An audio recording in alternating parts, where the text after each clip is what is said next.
Hello everyone, তোমরা সকলেই কেমন আছো? আশা করছি অনেক ভালো আছো। তো চলে এসেছি আজকে কিন্তু পুজো দেওয়ার জন্য লাউজোড়ার মন্দিরে, অর্থাৎ এটা রয়েছে কিন্তু ঝাড়খণ্ডে। আমাদের ওখান থেকে প্রায় 40 কিলোমিটার হবেই। তো এসেছি মোটামুটি, এখন সময় হচ্ছে 12টা মতো। তো দেখতেই পাচ্ছি আমাদের পুজো দেওয়া কমপ্লিট হয়ে গেছে। তারপর আমি এরকম বড় সাইজের ভিডিও করেছি।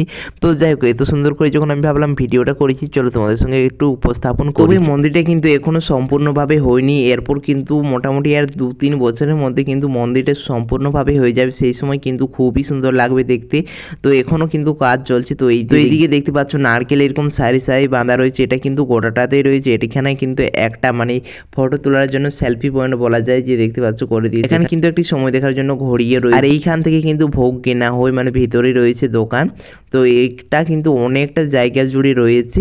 মানে আমি তো তোমাদেরকে একটা ভিডিওর মধ্যে সমস্তটা শেয়ার করতে পারছি না, তো যতটা পারলাম শেয়ার করলাম। তবে আমি ছোট ছোট করে কিন্তু মিনি ব্লগ বানিয়েছি, সেগুলো তোমরা দেখলে বুঝতেই পেরে যাবে মন্দিরটা আমি অনেক কথাই বললাম। তো এরপর কিন্তু আমরা বার হয়ে যাচ্ছি। তো দেখতে পাচ্ছ এটা হচ্ছে গেটটা কিন্তু দু সাইড দিক থেকে একই রকম লাগবে, মানে ভিতর দিক দিয়েও এবং বাইরের দিক দিয়েও। তবে ফটো তোলার জন্য কিন্তু ভিতর দিক থেকেই বেস্ট।